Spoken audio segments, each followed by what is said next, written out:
The most dangerous darkness is the one that wears a smile. We live in a culture of mandatory happiness. We are told to stay positive, to keep our heads up, to never let them see us struggle, to always be winning, to always be blessed, to always be thriving. We have become experts at the fine, experts at the okay, experts at the performance of a life that we are actually struggling to live. We post the highlight reel while we live the blooper reel. We smile in photos while we scream in silence. We say, "I'm good," while we're drowning. But in the Stillness Smithy, we look beneath the surface. We see the weight you are carrying behind that polite expression. We see the exhaustion in your eyes that your camera filters can't hide. We see the tremor in your voice when you say, "Everything's fine." You are living in a porcelain prison, a world that is beautiful, smooth, and perfect on the outside, but entirely cold on the inside. A life that looks good, but feels empty. And the worst part? You've been wearing the mask for so long, you don't even know it's there anymore. In my journey through the Japanese tongue, I discovered two words that explain our modern misery: Tatemae and Honne. These two concepts reveal the split that is destroying your soul. Tatemae is the public face. It is the mask you wear to keep the peace. It is the version of yourself that you present to the world. It is the polite smile you give to the person who treats you as disposable. It is the success you project to your family, even when your furnace is cold. It is the "I'm doing great" when you're barely holding on. It is the confident performance when you're terrified inside. It is the strong facade when you're breaking down. Honne is the true sound. It is your deep, raw, unfiltered reality. It is the part of you that is tired, the part of you that is broke, the part of you that feels like it's drifting, the part of you that doesn't have all the answers. It is what you would say if no one was judging you. It is what you would admit if there were no consequences. It is who you really are when the performance ends.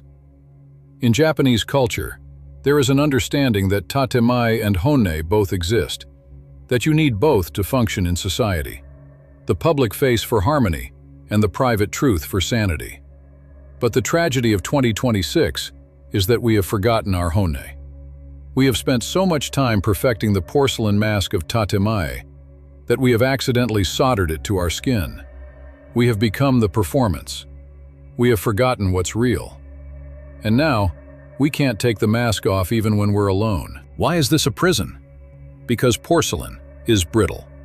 When you live entirely through a mask, you lose your structural integrity. You become fragile. You become hollow. You become a shell of who you were meant to be. You cannot be forged because you are too busy being finished. You are a decorative object, not a functional blade. Every time you say, "I'm fine," when your soul is screaming, you are adding another layer of cold ceramic to your heart. Every time you hide your struggle to protect your image, you are building the prison walls higher.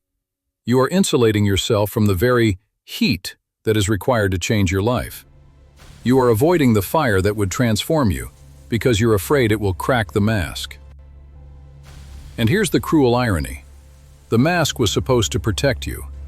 It was supposed to keep you safe from judgment, from rejection, from vulnerability.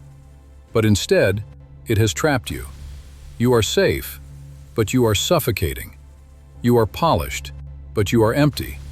You are perfect, but you are not real. And deep down, you know it. You feel the weight of the mask. You feel the coldness of the porcelain. You feel the prison closing in. This is part 1 of our series, The Porcelain Prison. Over the next 5 strikes, we are going to dismantle the mask. We are going to break the porcelain. We are going to free you from the prison you didn't even know you were building. But before we can rebuild the man, we must first admit that the mask exists. We must have the courage to look at the cracks in our own porcelain. We must stop pretending that everything is fine when it's not. Stop pretending. Stop performing. Stop paying the tax of a fake life. The world doesn't need another polished statue. It needs raw iron. It needs real people who are willing to be seen, cracks and all. The smithy is not a place for masks. It is a place for raw iron.